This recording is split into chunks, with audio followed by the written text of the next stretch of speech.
are basically two promoters and founders of this company, Anish Patel and Rahul Dayani. हम दोनों खैर 25 साल पुराने दोस्त हैं, तो हमने दोस्ती में से बिज़नेस किया है and the journey has been amazing.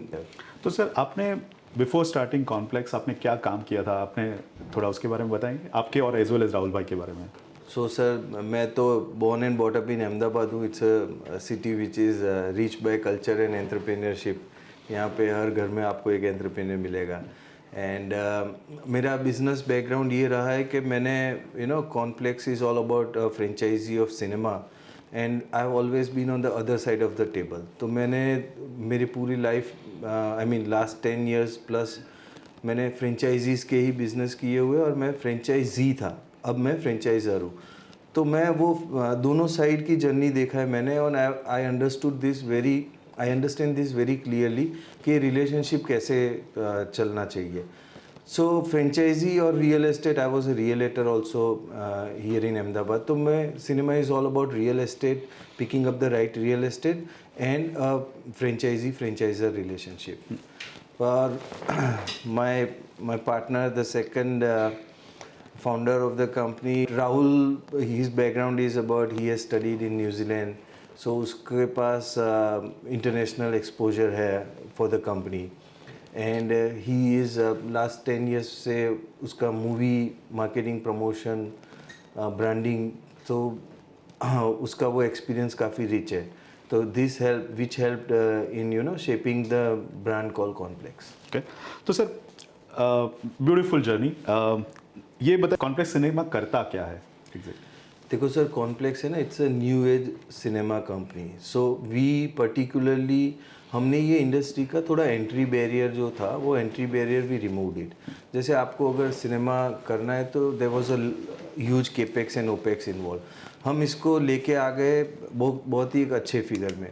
ऊपर से इसका हमने फ्रेंचाइजी मॉडल इंट्रोड्यूस किया, तो बहुत सारे लोकेशन पे हमें जो रैपिड एक्सपेंशन चाहिए था, वो rapid expansion and scalability franchisee model से आ गया हमारे पास। तो Complex is all about making very luxury cinema, very niche. It's kind of a very very rich experience theater in a good pocket size, and for the viewer also in a good ticket size. So we came up with this model. हमने इसको tier 3 tier 4 तक reach out किया है, जो कि बहुत बड़ा cinema करना उस टाउन में फिजिबल नहीं होता है। तो हमने एक अच्छा इसका क्यूट नेबरहुड सिनेमा मॉडल निकाला है कॉम्प्लेक्स में। सर पहला थिएटर कौन सा था, कौन सी साल में आपने शुरू किया? So the first theatre we started was in 2019। यहाँ अहमदाबाद में ही था, एक पायलट प्रोजेक्ट था, और it was a cinema with just one screen, but a very luxury cinema. और सर मैं ये क्लैरिफाई करना चाहता हूँ कि आप सिनेमा जो थिएटर है आप एक्चुअली बनाते हैं, not just operating that, but आप खुद बनाते हैं, करेक्ट? हाँ, अगर आप जैसे मेरा फ्रेंचाइजी लेते हो तो सिनेमा पूरा मैं ही क्रिएट करता हूँ, और उसमें आई थिंक हमारी मास्टरी है, and we are very good at making cinema.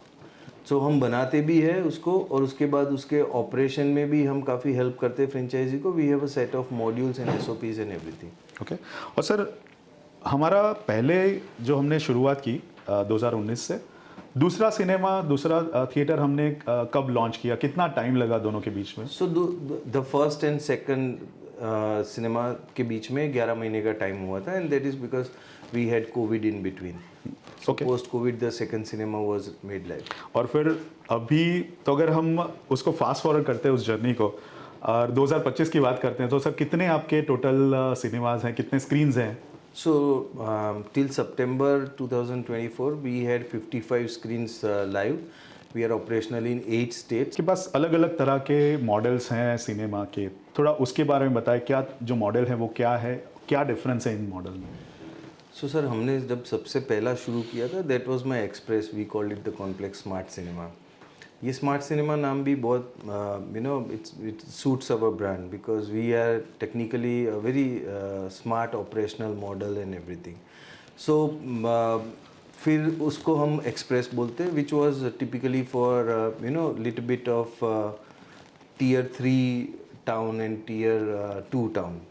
फिर ओवर अ पीरियड हम इवॉल्व हुए, फिर हमने एक सिग्नेचर मॉडल लॉन्च किया। Signature was more luxury, more beautification and more classy cinema. सो अगर टेंजिबल्स में बात करते हैं सर, तो एक्सप्रेस और सिग्नेचर में क्या डिफरेंस है? सो बेसिकली सर है ना, सिग्नेचर में the seats are very reclining, I mean more and बहुत सारे सीट्स ऐसे जो कि हमारे खुद के इनोवेशन है। ये सीट आपको कहीं और देखने नहीं मिलेंगी क्योंकि इसकी डिज़ाइन और सब कुछ हमने खुद डेवलप करवाया हुआ है। So signature is more luxury, the foyer area, इसका F&B थोड़ा और अपग्रेडेड होता है, इसमें आपको और ऑप्शंस मिलेंगे। This is field with more technological cinema. Okay, और सिग्नेचर के बाद भी आपने एक और मॉडल लॉन्च किया, उसके बारे में बताइए। So that is the very premium model. It's called the Luxuriance, Complex Luxuriance, और ये हमारे पास गुजरात, महाराष्ट्र और बिहार में भी है इस टाइप के cinema. So Luxuriance is a uber class cinema and for very niche people staying around. And Luxuriance is all about a lot of gourmet food is offered in Luxuriance. फिर Luxuriance के अंदर आपको पूरा, आप जैसे cinema में enter करोगे, you get that very premium feel in that cinema. Okay, थोड़ा सर फ्रेंचाइजी मॉडल के बारे में थोड़ा समझते हैं कि आप कैसे डिसाइड करते हैं कि आपको कौन सी सिटी में या कौन से स्टेट में जाना है? So definitely it's all about the, as I told you, supply demand. जहाँ डिमांड है और सप्लाई नहीं है, that is on our radar and focus. Apart from that हम काफ़ी जियो मैपिंग वगैरह करते हैं कि भाई मेरे को ये लोकेशन से ये लोकेशन में there is a population of say 2-3 lakh people and there is no cinema, so we always focus on putting a cinema over there, क्योंकि आज इंडिया का रूरल और अर्बन दोनों का स्पेंडिंग कैपेसिटी काफ़ी बड़ा है। India is getting more and more financially structured country, so we have a focus on those very uncharted locations first. और बेसिकली हम एज ऑफ नाउ हमारे दो मॉडल हैं फ्रेंचाइजी के साथ, जैसे मैं पढ़ पा रहा हूँ कि franchisee owned and franchisee operated, and 3 screen में हमारा फ्रेंचाइजी ओन्ड है बट कंपनी ऑपरेटेड है। तो थोड़ा सा उसके बारे में बताइए कि हमारा लॉन्ग टर्म स्ट्रेटेजी क्या है, हम किस मॉडल पे ज़्यादा फोकस करना चाहते हैं? So the company's core is franchisee owned, franchisee operated model only. और हम बहुत सारे स्टेट्स में एंटरप्रेन्योर्स अनेबल करना चाहते हैं कि जो भी नया एंटरप्रेन्योर हो या सीजन एंटरप्रेन्योर हो वो हमारे साथ जुड़े और हमारे साथ वो भी, cinema is a very proud business, so वो भी इक्वली बेनिफिट हो और इक्वली ऑपरेशनल में पार्ट ले। So FOCO it's a very rare thing. कोई एक हमारा कोई ऐसा इन्वेस्टर होता है जिसका कोर बिजनेस बहुत ही टाइम कंज्यूमिंग है और उसके पास बिल्कुल टाइम नहीं होता है, but still he wants to be a proud owner of cinema. So उस केस में हम उसको कंपनी ऑपरेट करते हैं, wherein the model is more और less same only, but it is just being operated by the company. अभी मैं थोड़ा sir not as a investor, अगर मैं एक बिजनेस ओनर हूँ और मैं आपसे समझना चाहता हूँ कि मुझे मेरे सिटी में एक सिनेमा ओपन करना है, तो क्या टिपिकल कैपेक्स रहेगा, कैसा टाइमलाइन रहेगा, एक आइडिया से लेके एग्जीक्यूशन तक, उसके बारे में थोड़ा बताइए। सो इफ़ यू, आपको अगर अपने टाउन में, जैसे let us take an example कि आपको अपने टाउन में एक सिनेमा खोलना है, तो आप हमें अप्रोच करते हैं, हम आपको अप्रोच करते हैं। उसके बाद में वी कम अप कि भाई मेरे को है ना, complex is the beauty of this cinema is it's a very compact real estate लेता हूँ मैं, तो जहाँ पे बहुत बड़े सिनेमास को 40-50,000 स्क्वायर फीट चाहिए, हमें 7-8 हज़ार स्क्वायर फीट ही चाहिए। तो हम आपको फ्रेंचाइजी देते, फिर एक लोकेशन आप या हम दोनों मिलके उसको आइडेंटिफाई करते कि नहीं ये बिल्डिंग हमें सही लग रहा है, फुटफॉल्स यहाँ पे अच्छे हैं, और फिर उस लोकेशन पे हम एक आपका बजटिंग बनाते कि करीब फॉर एग्जांपल करीब 2 करोड़ में ये सिनेमा बनेगा। तो वो 2 करोड़ रुपए आपका इन्वेस्ट होगा फ्रेंचाइजी का, टेक्नोलॉजिकल इन्वेस्टमेंट इसके ऊपर का जो है वो कंपनी ओन रहेगा, वो हम वहीं पे रखेंगे उसको। और करीब मेरा सिनेमा मेकिंग टाइम है 60 to 90 डेज प्रिफरेबली, तो इट्स बहुत जल्दी, वरना आप बड़े सिनेमास तो it takes very much long time to make it. So ये 60-90 डेज़ में मैं सिनेमा बना देता हूँ मोर और लेस, और मोर 30 डेज़ शायद लाइसेंसिंग में लग जाए हमें, तो आपका सिनेमा कहीं ना कहीं 3-4 मंथ्स में ऑपरेशनल हो जाता है, द रेवेन्यू स्टार्ट्स और you start getting the fruits out of it. थोड़ा सर हमने जो ऑन एन एवरेज अगर ये एक नंबर आपने बोला कि 2 करोड़ में हम बना सकते हैं, तो उसमें कितना फ्रेंचाइजी फी रहेगा, कितना वन टाइम एक्सपेंसेस रफली रहते हैं परसेंटेजेस वाइज, नॉट सो देखो, अगर हर एक सिनेमा है ना टिपिकली 3 स्क्रीन का होता है. सो फ्रेंचाइजी फीस 5 लाख रुपीज़ पर स्क्रीन एंड उसके बाद 2 करोड़, 2.25 करोड़, 2.5 करोड़ ये आपका फ्रेंचाइजी का लागत लग जाता है. और इसके ऊपर का जो टेक्नोलॉजिकल इन्वेस्टमेंट है ये हम कर देते हैं कंपनी. ओके, समझ गया. और सर हाँ, एक 3 स्क्रीन के सिनेमा को रन करने के लिए महीने में रफली कितना खर्चा आता होगा हमारे फ्रेंचाइजी को? टिपिकली हम 7-8 हज़ार स्क्वायर फीट कारपेट लेते हैं तो इसका रेंटल आता है मेरा 3.5 लाख से 4 लाख, 4.5 लाख आसपास. सैलरीज रहते हैं करीब 2.5-3 लाख और 1 लाख का इलेक्ट्रिसिटी बिल रहता है. सो मोर और लेस ये 7-8 लाख का मंथली एक्सपेंस रहता है and which is a very much achievable numbers. तो अनिश जी, हमने देखा कि beside cinema making as well as the ticket sales and F&B कुछ और हमारे रेवेन्यू स्ट्रीम है, तो उसके बारे में थोड़ा बताइए कि प्राइवेट इवेंट्स क्या होता है. सो कॉम्प्लेक्स का ऑन एन एवरेज एक स्क्रीन है ना 60 सीट्स 70 सीट्स का होता है करीब करीब. हालांकि 100 सीट्स तक के भी ऑडिटोरियम है हमारे. बट इस केस में प्राइवेट ग्रुप बुकिंग है, प्राइवेट इवेंट है, आपका एक छोटा सा ग्रुप आ गया, तो ये सारी चीज़ें हमारे यहाँ पे बहुत पॉसिबल है. और ये bulk booking, group booking, corporate booking, ये हमारे यहाँ पे बहुत बुकिंग आते हैं. एडवर्टाइजमेंट की अगर बात करते हैं तो एडवर्टाइजमेंट का रेवेन्यू कैसे आता है? क्या हम वेरियस एडवर्टाइजर हमें डायरेक्टली कांटेक्ट करते हैं या do we have a third party who can help us with that? So definitely third party तो है ही इन्वॉल्व इसमें और डायरेक्टली भी अप्रोच होता है हमारे पास.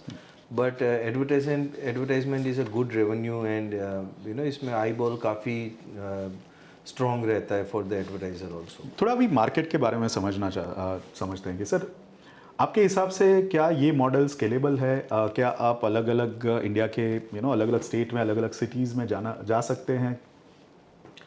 सो चिंतन जी, इसमें ऐसा है कि let me give you some global numbers. So US has more than 35,000 screens, China has more than 60,000 screens और India which is I mean we produce movies into more than 14 languages plus we release more than 1600-1800 movies every year और बहुत सारे titles हमारे यहाँ पे release होते हैं. So still India has only 9,500 screens. तो हमारे पास जगह कम से कम यहाँ से 30,000 प्लस स्क्रीन्स ग्रो करने की है and over a period it will definitely happen because entertainment और एक्सपीरियंस ये रुकने वाला है नहीं. सर अब थोड़ा फाइनेंशियल्स की बात करते हैं, थोड़ा समझते हैं कि हमारे यहाँ पे जो रेवेन्यू आ रही है कहाँ से आ रही है. तो अगर मैं देखता हूँ हमारा रेवेन्यू ब्रेकअप, तो मुझे दिख रहा है कि हमारा जो lion share of revenue comes from setting up the cinemas, बराबर, रफली 55% ऑन द September 24 नंबर्स. या दूसरे जो दो हेड्स है जो बड़े हैं वो है, एक तो sale of cinema tickets, easy to understand, और दूसरा F&B रेवेन्यूज़ जो है.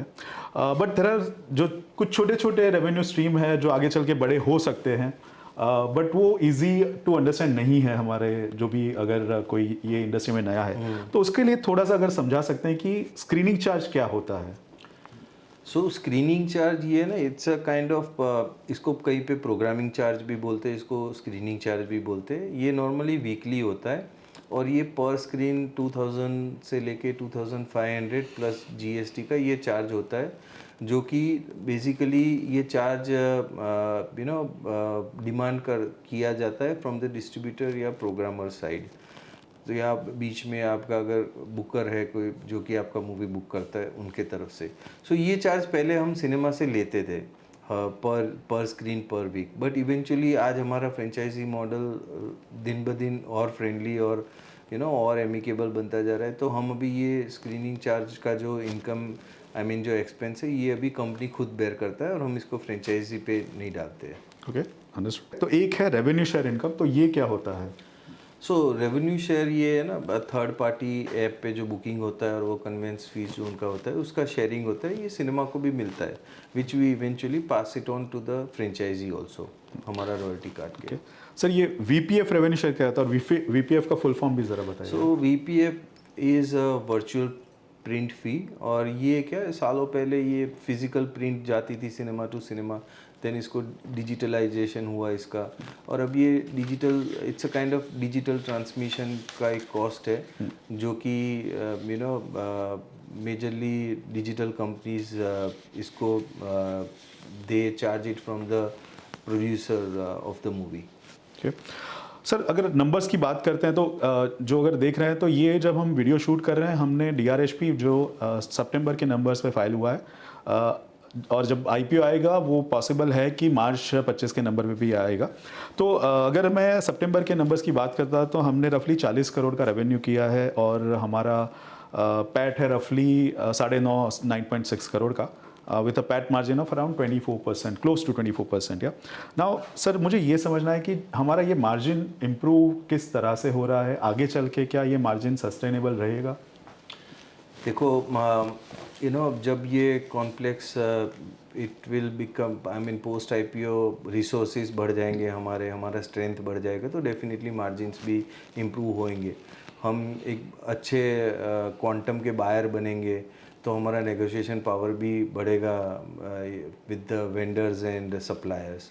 सो मार्जिन्स मुझे पर्सनली गोइंग फॉरवर्ड इंक्रीज होते दिखते हैं, बिकॉज इसके काफ़ी यू नो रिसोर्सेज है जो कि इसको बढ़ाएंगे। Sir if you know since आप आईपीओ लेकर आ रहे हैं, आप अपने इन्वेस्टर्स जो आपको देख रहे हैं उसके लिए क्या मैसेज देना चाहेंगे? सो सी, मेरे को तो सिनेमा एक नॉन रिसेशन प्रूफ बिजनेस दिखता है। मैं इन एनी सर्कमस्टांसिस, वो बोलते हैं ना, the show must go on, तो cinema is going to be operational 24/7 all 365 days. It's a good business, and अगर वही बिजनेस जहाँ पे आप लोगों को एंटरटेन भी करते हो एंड साथ ही you know you make a living out of it, so it's a great business opportunity. We are not too much